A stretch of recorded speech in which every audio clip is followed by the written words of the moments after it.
Hello दोस्तों, मेरा नाम शोएब है और साथ में है अभिषेक। नमस्ते। 1965 में रामलीला मैदान में लाल बहादुर शास्त्री ने एक नारा दिया था, जय जवान जय किसान। ऐसा नहीं है कि ये बात 55 साल पुरानी हो गई हो तो हम इसे भूल चुके हों, क्योंकि अटल जी ने 1998 में इस नारे को आगे बढ़ाते हुए कहा था कि जय जवान जय किसान जय विज्ञान। विज्ञान तो जरूर ऐड हुआ, लेकिन किसान को हम भूले नहीं। एक डेटा के हिसाब से देश में 1.6 करोड़ किसान हैं। अगर आपको ये कम लग रहा है कि 135 140 करोड़ की पॉपुलेशन में सिर्फ 1.6 करोड़ किसान, तो मैं आपको बता दूं कि आईटी इंडस्ट्री में 40 लाख लोग काम करते हैं। लेकिन आईटी इंडस्ट्री इनडायरेक्टली लगभग 1 करोड़ लोगों को एम्प्लॉयमेंट देती है। ऐसे ही एग्रीकल्चर पर इनडायरेक्टली देश का लगभग 50% लोगों का लाइवलीहुड डिपेंड करता है। ऑफ कोर्स यहाँ ये ध्यान रखना जरूरी है कि फार्मर अलग है, एग्रीकल्चर अलग है, ये दोनों अलग अलग चीजें हैं। देश की जीडीपी का अराउंड 15% से ज्यादा हिस्सा एग्रीकल्चर सेक्टर से आता है। दो लिंक्स मैं डिस्क्रिप्शन में भी ऐड करूंगा जो छोटी सी रिपोर्ट की हैं, जहां आप चेक कर सकते हैं कि 2022 को लेकर इंडियन गवर्नमेंट के दो बड़े टारगेट हैं। टारगेट नंबर 1, 2022 तक फार्मर की इनकम डबल हो जाएगी। और टारगेट नंबर 2, 2022 तक agriculture export 60 billion US dollars हो जाएगा। FY 2019 फाइनेंशियल ईयर 2019 में ये एक्सपोर्ट था 38.5 बिलियन यूएस डॉलर्स। और FY 2020 में जनवरी तक ये एक्सपोर्ट था 29 बिलियन यूएस डॉलर्स। यानी FY 2020 में एक्सपोर्ट्स FY 2019 से कम हुआ। याद रहे कि 2 साल में इस 29 बिलियन यूएस डॉलर्स को 60 बिलियन यूएस डॉलर्स बनाने का टारगेट है। तो जब हमारा आउटलुक इतना पॉजिटिव है, जय किसान हम भूलते नहीं है, तो ऐसा क्या हो गया कि ये किसान सड़क पे आ गए? क्या लोकसभा की 543 में से 50 सीट्स जीतने वाली कांग्रेस की इतनी पहुंच अभी भी बाकी है कि वो सीए एनआरसी पर पूरे देश के लोगों को गुमराह कर दे, या किसान के बिल पर सारे किसानों को गुमराह कर दे? क्या ऐसा पॉसिबल है? तो आखिर ये मांजरा है क्या? किसान सड़क पे हैं क्यों, रेलवे ट्रैक पर क्यों है? इसके लिए हमें ये नए फार्मर बिल्स को थोड़ा समझना पड़ेगा, और ये समझाने का काम करेंगे अभिषेक। तो अभिषेक, ओवर टू यू। जी हाँ, अभी लास्ट वीक ही अ, राज्यसभा ने 3 फार्मर बिल पास किए।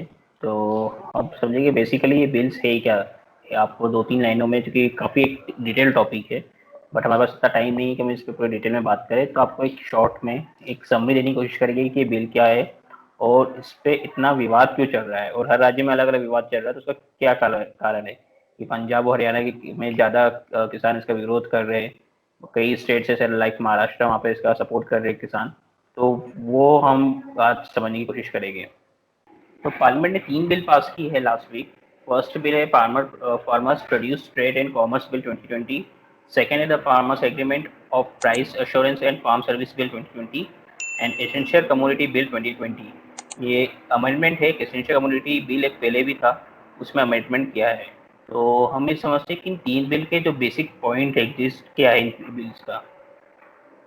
तो जो पहला बिल है वो ये कहता है कि अभी तक क्या होता था कि जो फार्मर्स था, उसको अगर अपनी फसल बेचना है तो मंडी में जाके बेचता था, जहाँ पे जो गवर्नमेंट एमएसपी होती थी उस दाम पे फसल खरीदी जाती थी। अब ये बोला जा रहा है कि एक जो मोनोपोली थी जो गवर्नमेंट मंडियों की, वो तोड़ी जाएगी। अब फार्मर कहीं भी जाके अपनी फसल बेच सकता है। अगर उसको मंडी में जाके बेचना है, सरकारी मंडी में जाके वहाँ पे बेच सकता है। मंडी के बाहर किसी प्राइवेट प्लेयर को बेचना है, वहाँ पे जाके बेच सकता है। और एक स्टेट की बाउंडेशन भी नहीं रहेगी कि सपोज करो कोई एमपी का किसान है, तो पहले ये होता था कि उसको किसी सरकारी मंडी में बेचना है तो उसको एमपी की ही किसी सरकारी मंडी में बेचना पड़ता था अपना अपनी फसल। अब उस पर ये ऑप्शन है कि एमपी का किसान महाराष्ट्र जाके के भी अपनी फसल बेच सकता है, गुजरात जाके के भी अपनी फसल बेच सकता है, यूपी जाके भी फसल बेच सकता है। यानी बेसिकली एग्रीकल्चर, एक जो एग्रीकल्चर मार्केट है उसको एक ओपन मार्केट किया गया है। यानी कोई भी आके किसान से डायरेक्ट किसान से उसकी फसल खरीद सकता है और किसान अपनी फसल किसी को भी बेच सकता है। ये किसान को एक ऑप्शन दिया गया है। जो दूसरा बिल है वो बोलता है कि कॉन्ट्रैक्ट फार्मिंग जो होती थी, क्या कोई कंपनी किसी किसान के साथ एक कॉन्ट्रैक्ट फार्मिंग करना चाहता है, कॉन्ट्रैक्ट में एग्रीमेंट में जाना चाहता है, उसको एक लीगल फ्रेमवर्क प्रोवाइड कर दिया गया है। यानी कोई भी कंपनी किसानों के पास जा सकती है, उनसे एग्रीमेंट साइन कर सकती है कि आप ये फसल उगाइए और हम आपसे इस रेट पे ये फसल आपकी खरीदेंगे। और जो तीसरा बिल है एसेंशियल कम्युनिटी एक्ट, इसमें चेंजेस किए गए। तो उसमें ये था कि पहले स्टेट गवर्नमेंट या सेंट्रल गवर्नमेंट कई कम्युनिटीज पे एक लिमिट लगा दी थी कि आप इससे ज़्यादा स्टोरेज नहीं कर सकते हो। जैसे हमने सुना होगा कई बार कि प्याज की कीमतें बढ़ जाती थी, तो राज्य सरकार और केंद्र सरकार एक बैन लगा दी थी कि आप एक सर्टेन क्वांटिटी से ज़्यादा, कोई भी ट्रेडर हो, किसान हो, उससे ज़्यादा एक सर्टेन क्वांटिटी से ज़्यादा हटा दी गई है। कोई भी ट्रेडर, कोई भी कंपनी, कोई भी किसान कितनी ही क्वांटिटी में कोई भी फसल अगर उसके पास स्टोरेज कैपेसिटी वो होल्ड करके रख सकता है। अब इन बिल्स पे किसानों का मेन कंसर्न क्या है? जो फेवर में जो गवर्नमेंट है वो बोल रही है कि जो फेवर में इनका पॉइंट ये है कि ये एक फ्री मार्केट प्रोवाइड करेगी किसानों को, कि किसान कहीं भी किसी को भी अपनी फसल बेच सकता है। दूसरा, एक कॉन्ट्रैक्ट फार्मिंग जो होती है उसको एक लीगल फ्रेमवर्क मिल जाएगा, यानी कंपनी डायरेक्ट किसानों के पास अप्रोच कर सकती है और उनसे अपने फसलें खरीद सकती है। किसानों के पास ऑप्शन है कि वो डायरेक्ट कंपनियों से एक बेटर डील साइन करके अपनी फसल उनको बेच सकता है। जो मंडियाँ रहती है जहाँ पे किसान जाके अपना फसलें बेचते हैं, वो मंडियाँ राज्य सरकार के अंडर में आती है और राज्य सरकार मंडियों में कई तरह के टैक्सेस लगाती है। अब किसान के पास ये ऑप्शन रहेगा कि वो मंडी की बजाय अपनी फसल बाहर ही बेच सकता है। तो इससे जो राज्य सरकार का रेवेन्यू है उस पर फर्क पड़ेगा। मिडिल मैन पे फर्क पड़ेगा कि जो मिडिल मैन होते हैं, कि एक किसान है और एक मंडी है, उसके बीच में कई मिडिल मैन होते हैं, जो एजेंट होते हैं, जो किसानों की फसल मंडी में बिकवाते हैं।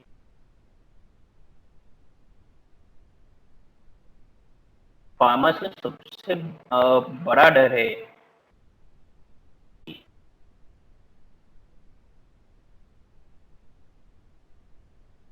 कि इससे एमएसपी खत्म हो जाएगी।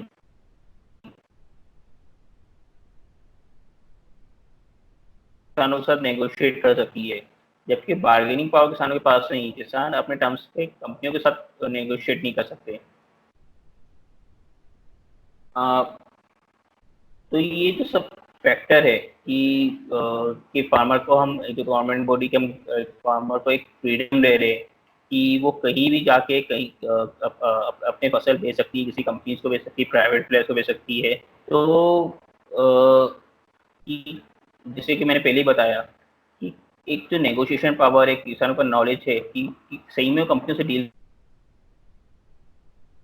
वो कितना इफेक्टिव रहेगा। और दूसरा कि कॉन्ट्रैक्ट फार्मिंग में अगर हम किसान और कंपनी के जो कॉन्ट्रैक्ट हो जाता है, बट कभी कुछ जाके विवाद होता है तो विवाद किस तरह से सुलझेगा, तो उसके लिए कुछ मैकेनिज्म प्रोवाइड नहीं किया गया है। अब जो सबसे ज़्यादा एक इस पे कंट्रोवर्सी चल रही है कि एमएसपी, और आपने देखा होगा सबसे ज़्यादा इसका जो विरोध चल रहा है वो चल रहा है पंजाब और हरियाणा में। तो एमएसपी होती क्या है? तो मिनिमम सपोर्ट प्राइस होती है कि सरकारें एक किसानों को वादा करती है कि आप अपनी फसल उगाइए और हम आपसे वो फसल एक रेट पे खरीदेंगे, यानी वो मिनिमम रेट होता है।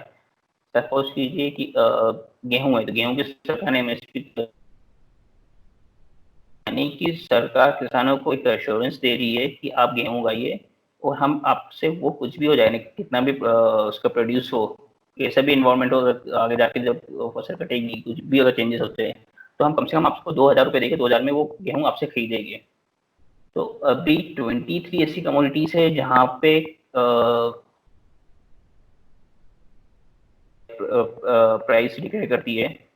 जैसे गेहूं हो गया, चावल हो गया, कई तरह की दालें होती है, ऑयल सीड्स होते हैं, कॉटन हो गया, शुगर केन हो गया।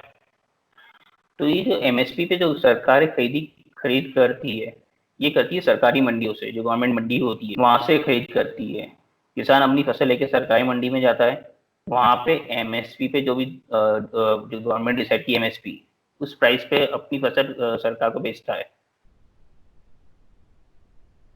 तो ये कहना है जो विरोध कर रहे हैं कि आपने बोला है कि एक ओपन मार्केट हो जाएगा, कि किसान अपनी फसल कहीं पे भी जाके बेच सकता है। तो सपोज कि एक ओपन मार्केट हो गया तो प्राइस अब किस डिसाइड होगी? प्राइस डिसाइड होगी कि कितना प्रोड्यूस हो रहा है। क्योंकि हमने जो देखा है बेसिकली कि कई जब आपकी इकोनॉमी खुल जाती है, आपको मार्केट ओपन हो जाता है, तो सिंपल जो प्राइस जो डिसाइड होती है वो होती है कि डिमांड और सप्लाई पे, कि आपकी डिमांड कितनी है और सप्लाई कितनी हो रही है। उस बेसिस पे प्राइस डिसाइड होती है कि अब किसी पैसा देगी, क्योंकि किसान अब मंडी में नहीं बेच के ओपन मार्केट में बेच रहा है। तो यानी किसान अगर ज़्यादा प्रोड्यूस करेगा तो हो सकता है कि आगे जाके प्राइस कम हो जाए। तो किसानों को ये डर है, और धीरे धीरे अगर प्राइवेट प्लेयर्स एग्रीकल्चर में आते जाएंगे, बड़ी बड़ी कंपनियां आती जाएगी, तो जो सरकारी मंडी है वो धीरे धीरे खत्म होती जाएगी। बट क्योंकि ये लॉ में जो कानून पास हुआ है, इसमें सरकार ने ये एश्योरेंस नहीं दिया है कि हम एमएसपी कंटिन्यू करेंगे। यानी कानून में नहीं है, सरकार बोल रही है कि हम एमएसपी खत्म नहीं करेगी, पर ये कानून के अंदर कहीं नहीं लिखा हुआ है। तो सरकार का ये कहना है कि हम एमएसपी देते रहेंगे। इसके पहले भी जो सिस्टम था उस पर कोई सा कानून नहीं था, कि कानून में कहीं नहीं लिखा था कि आप सरकार को एमएसपी किसानों को देना है। तो जिस तरह पहले भी कानून में नहीं लिखा हुआ था, किसी लॉ में नहीं था कि एमएसपी किसानों को देना है, हम देते आए, तो सरकार का कहना है कि अभी भी लिखा नहीं है, पर हम ये आगे भी सपोर्ट, ये जो एमएसपी है वो देते आएंगे। अब इसका सबसे ज्यादा जो विरोध हो रहा है पंजाब हरियाणा में, तो पंजाब और हरियाणा में सबसे ज्यादा विरोध क्यों हो रहा है? क्योंकि जो पंजाब और हरियाणा अभी जैसे एक जो सिस्टम है वो यही है कि आप सरकारी मंडियों में जाके अपना किसान अपना फसल बेचते हैं, पर इसके अलावा भी ओपन मार्केट में अभी भी फसलें बिकती है। केवल पंजाब और हरियाणा ऐसे स्टेट है जहाँ पे लगभग 90%, यानी जितनी टोटल उत्पादन हो रहा है उसमें से 90% जो फसल है वो सरकारी मंडियों के थ्रू एमएसपी पे बेची जाती है। वहाँ पे पूरा एक वेल स्टेब्लिश नेटवर्क है, जहाँ पे किसान सरकारी मंडियों में जाते हैं, एमएसपी पे अपनी फसलें बेचते हैं। तो वहाँ किसानों को ये डर है कि अगर प्राइवेट प्लेयर आ जाएगी तो धीरे धीरे सरकारी मंडियाँ खत्म हो जाएगी और एमएसपी सिस्टम खत्म हो जाएगा। बाकी स्टेट्स में as compare to Punjab and Haryana, ये सरकारी मंडी या का जो नेटवर्क है वो इतना स्ट्रांग नहीं है। तो किसान मजबूरन अपनी फसल कहीं बाहर बेचने को मजबूर रहता है, किसी ट्रेडर को बेचेगा या लोकल मार्केट में जाके बेचेगा। तो वहाँ पे तक एमएसपी पे इतनी फसल की खरीदारी नहीं होती दूसरे राज्यों में।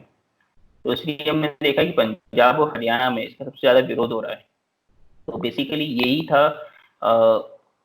इस लॉ की पूरी एक जो समरी है, इन 3 जो लॉ पास हुए हैं। तो एक जो बेसिक समरी यही है कि इन तीनों जो लॉ में कि एक ओपन मार्केट प्रोवाइड किया जा रहा है। जो फेवर में वो ये कह रहे हैं कि ये एक 1991 जो इंडस्ट्री के 1991 में जिस तरह के रिफॉर्म हुए थे, उसी तरह के रिफॉर्म ये एग्रीकल्चर इंडस्ट्रीज के लिए है। और जो उसके अपोज कर रहे हैं वो ये बोल रहे हैं कि धीरे धीरे एमएसपी सिस्टम खत्म हो जाएगा, मंडियाँ खत्म हो जाएगी, किसानों को उनकी फसल का एक जो बोलते प्रॉपर रेट होता है वो नहीं मिल पाएगा। यहाँ पे एक बात मैं बता दूं कि कुछ किसान की तरफ से जो भी लोग आते हैं और कहते हैं, अपनी बात रखते हैं, किसानों की बात रखते हैं, उनका कहना ये होता है कि अगर सरकार एमएसपी गारंटी करती है कि एमएसपी कंटिन्यू रहेगा in addition to all these bills जो कि ऑलरेडी पास हुए हैं, तो शायद ये जो मुद्दा इतना गरमाया है और ये जो जगह जगह रैलीज चल रही हैं, शायद ये फिर खत्म हो सकती हैं अगर सरकार हाँ, गारंटी करे कि एमएसपी कंटिन्यू रहेगी। सरकार ने गारंटी करी से प्राइम मिनिस्टर ने भी बोला है, एग्रीकल्चर मिनिस्टर नरेंद्र तोमर ने भी बोला है।